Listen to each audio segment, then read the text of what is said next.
through friends that I was hanging around with, when my daughter was a year old, I came across heroin.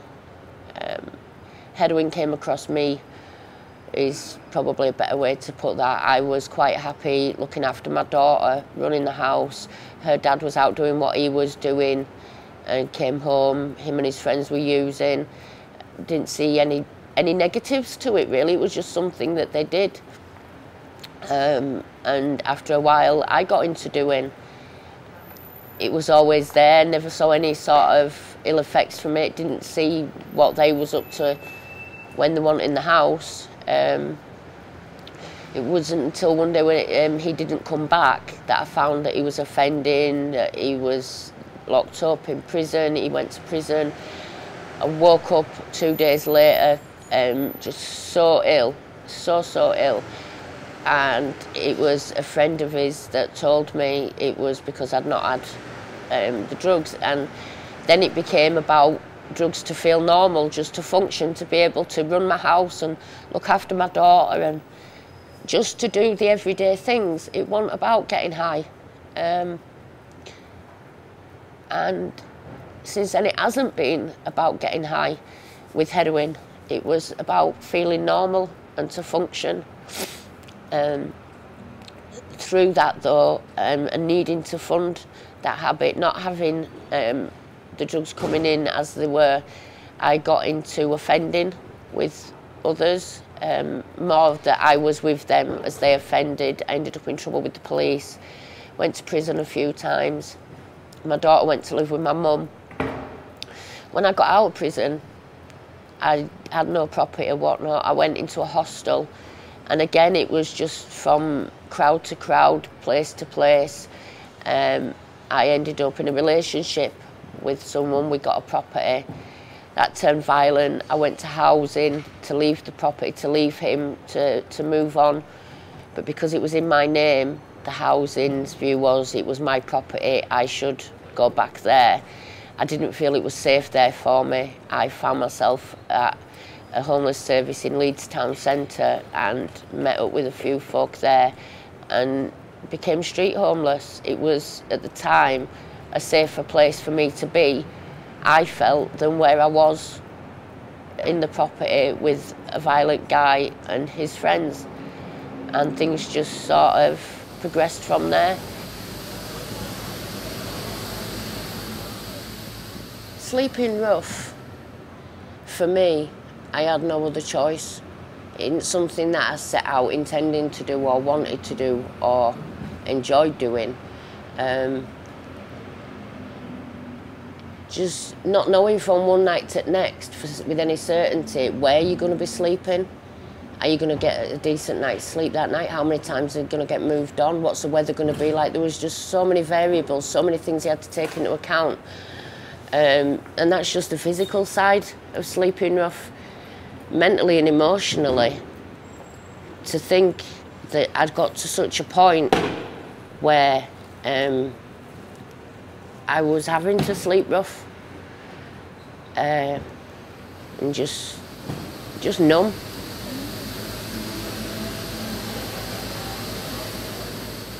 I'd got to a point where I just didn't see that it was going to change, that it was going to be any different, because everywhere I turned there was red tape, or there weren't spaces available, or I wasn't in any fit state physically, mentally, to be able to address the issues that I had in a productive way. And as much as I had people around me, physically I could see them, I could hear them, hell, I could touch them if I wanted, I still felt alone. Because even though you've got people around you that have got similar experiences, that are going through the same things, everyone experiences it differently. Because we've got different upbringings, we've got different views of the world, we've got different ways of coping. So as much as I had a lot in common with people, my journey, my route in, during it and coming out of it is different from other people's.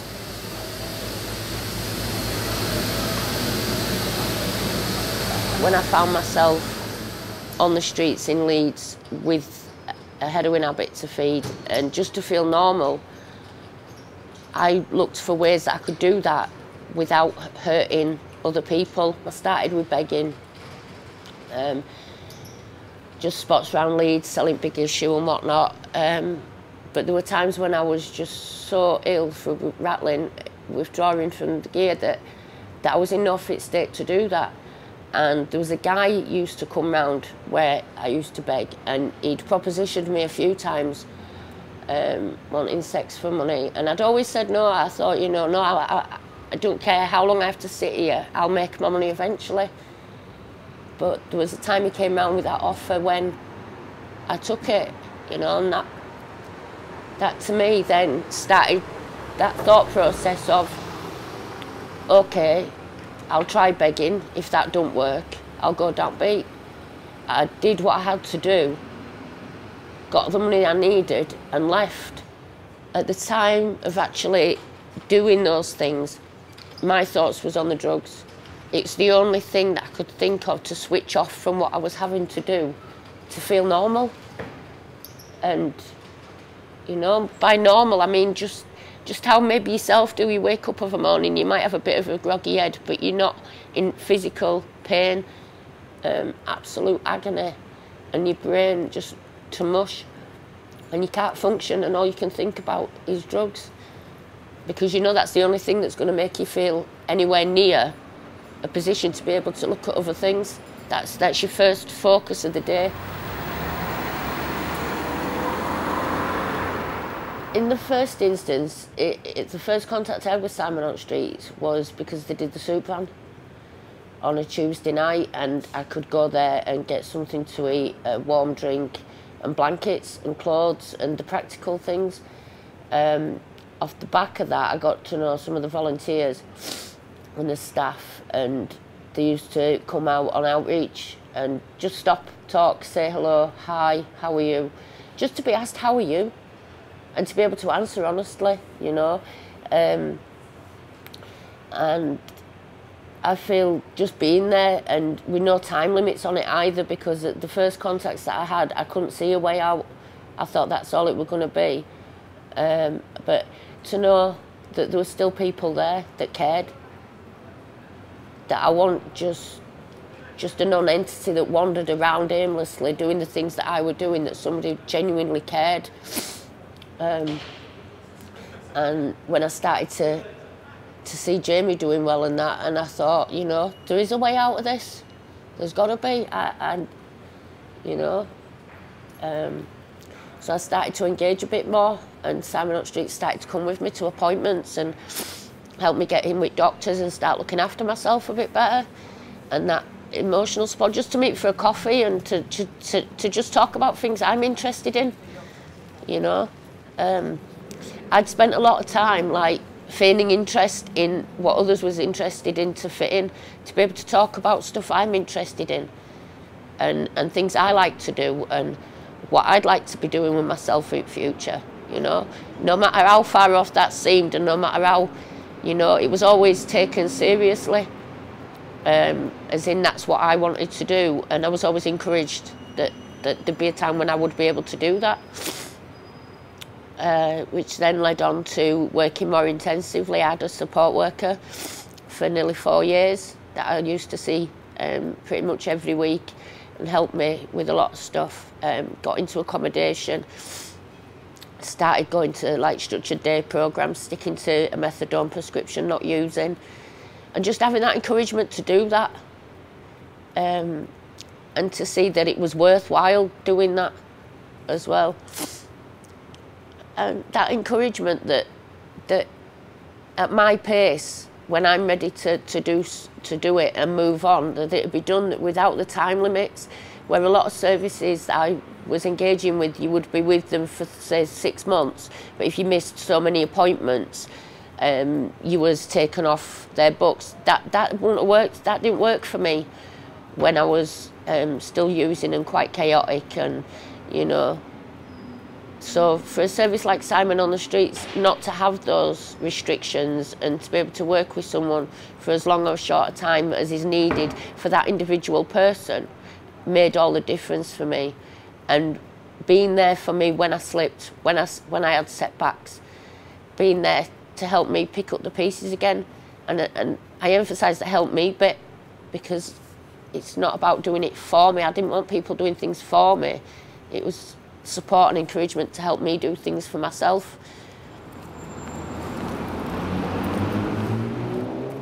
And I got into training. I started doing training courses and voluntary work with other services, and as and when became appropriate, I started volunteering with Simon on the Streets a couple of afternoons a week last year, and that's progressed to now I do 3 full days in Bradford. And for me, it's about being there for other people the way Simon on the Streets was there for me. Because I think as well it'd be a wasted. What was the point or the purpose of all those years experiencing that lifestyle and being there and doing those things if it wasn't going to be put to some good use in the end? So for me, it's about giving something back to a service that's always been there for me and continues to be. Even though I'm now a volunteer support worker, I've still got the support of Simon on the Streets. It's not, and it's in the same way, it's just slightly different, as in now I can, you know, I'm part of the team, and I don't feel that that would be the same no matter what background I had, no matter where I'd come from, how I ended up on the team. The fact is that I'm part of it, and it's not held against me, it's not held in my favour. I'm just me, and I can be myself. With Simon on the Streets, I can be myself. So it's not just the support with housing and education and practical stuff to fit in with society, support to do the things that I want to do personally as well, to develop as an individual and to be Pixie.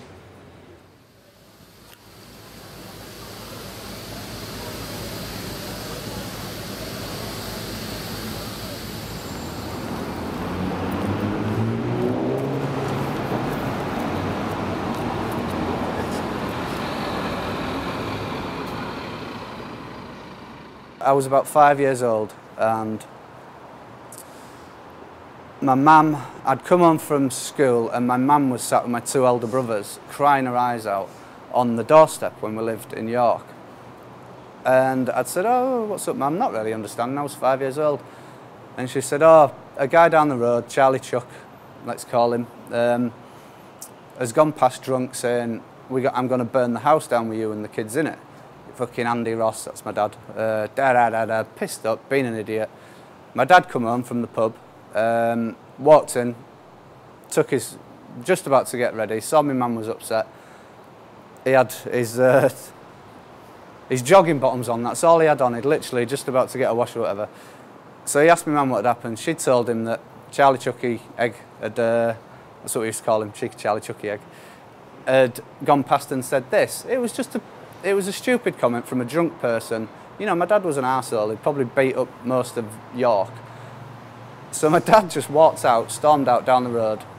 I didn't know what was going on. 10 minutes later, he walks back in, covered from head to toe in blood. And I, being a 5-year-old kid, just broke down and started screaming. All my dad did was walk over to me, pat me on the head and say, "Don't worry, son, it's not mine." How are you meant to process that as a 5-year-old kid? You know, that's just one story. How are you meant to process that? You aren't. And that, now I understand, not that, but just my life up until that point of all the violence and the lack of emotional support is one of the main reasons why heroin was so appealing to me, I believe. I unfortunately ended up becoming a heroin addict at the age of 15. The effects was absolutely immense. It was like being... The way that I can only describe it is, if you've ever seen the Lemsip advert where she's really poorly and she's like got all this snottiness and she's really ill, and she gets a cup of Lemsip and sits down in a chair and then she sips it, and all of a sudden this chair just gets really big and lovely, like a big marshmallow, and just like swallows her up and she's really comfy. That's exactly what it feels like, comfortably numb. Unfortunately, due to the heroin and due to the addiction, everything in my life started falling to pieces, to be honest with you. I started being unproductive at work. My missus, who wasn't into heroin by the way, she left me. I lost my car, I got kicked out of my home by my mum. This was about 16 and a half, I was, maybe coming up to 17-ish.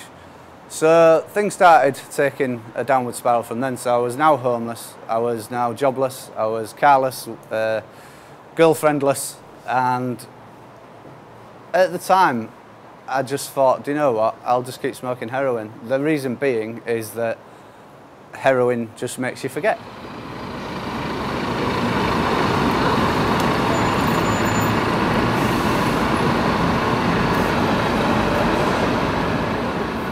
All that mattered to me at that time when I'd lost everything was to not have to think or worry about everything that I'd lost and all the stuff that had gone on. So I just kept on doing it. I kept on doing heroin. I didn't have the means to do it anymore, but I made the means, unfortunately through criminal behaviour. When I moved to Leeds, I didn't know anybody, so I came here with some heroin in my pocket, a little bit of money, and the first place I gravitated towards was Leeds city centre.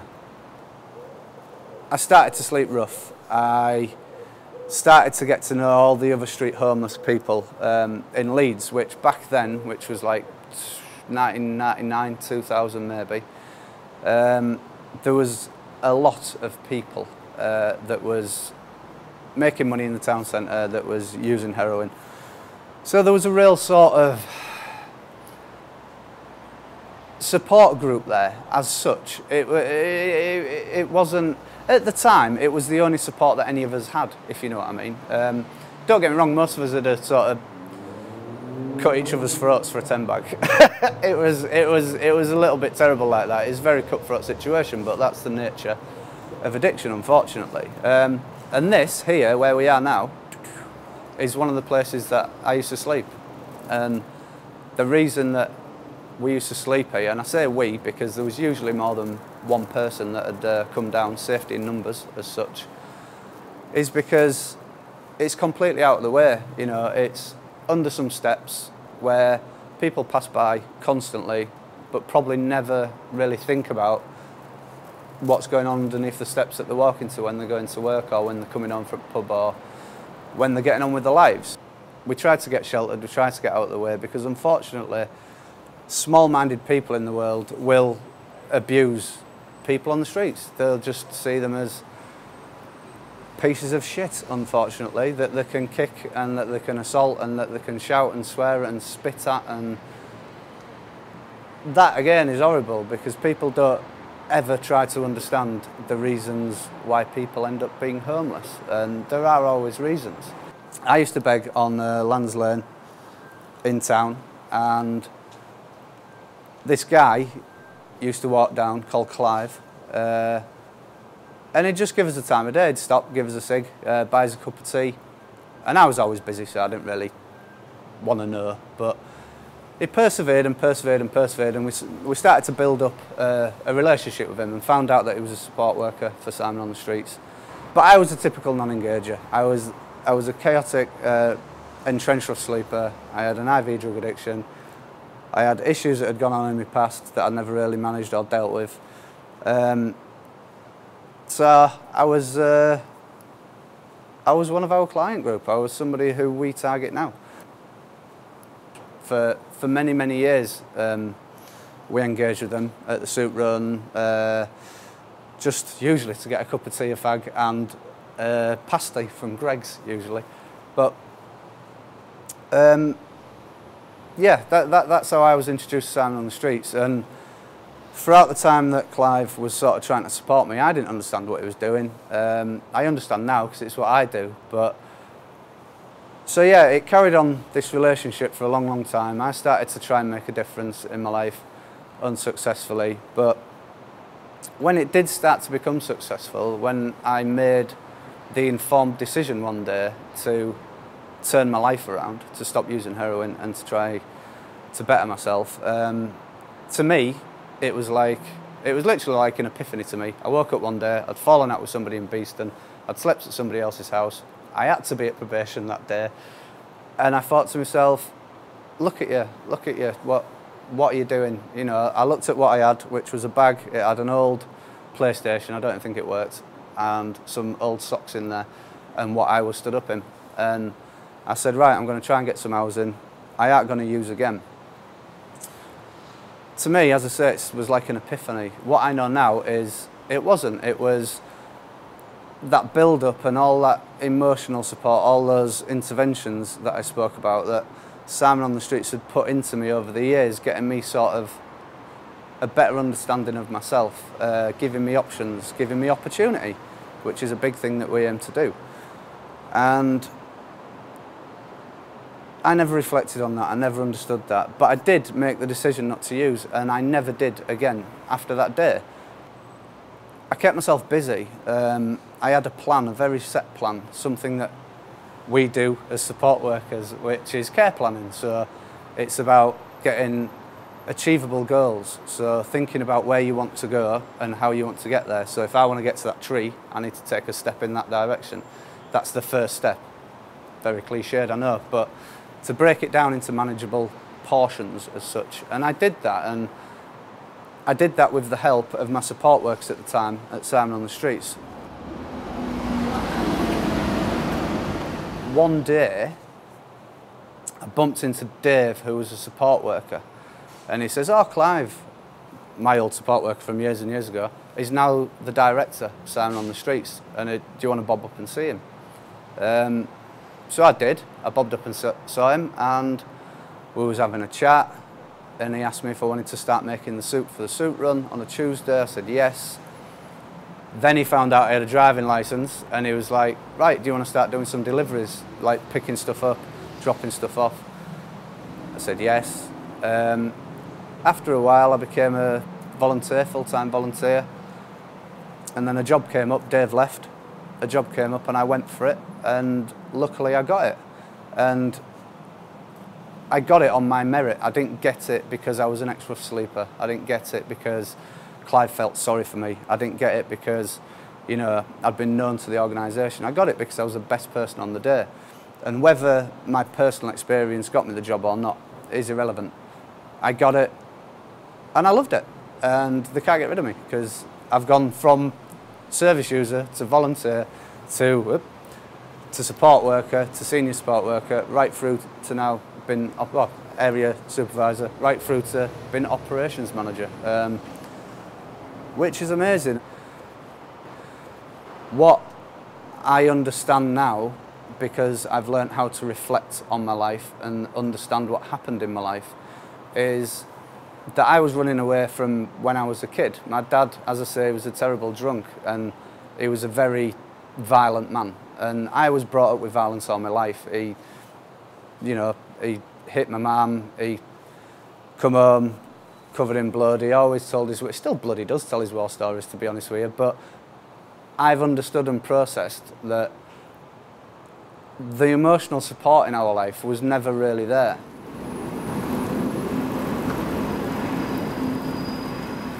Simon on the Streets are an organisation that work with rough sleepers. We aim to give practical and emotional support to people who can't or won't engage with the services. What we aim to achieve is sustainable positive change for people, so to give them aspirations, to get them to understand themselves, the reasons why they are where they are and where they want to go in life, really. And we do that completely by all our support work has been completely outreach based, and by building relationships, trusting, non-judgmental relationships.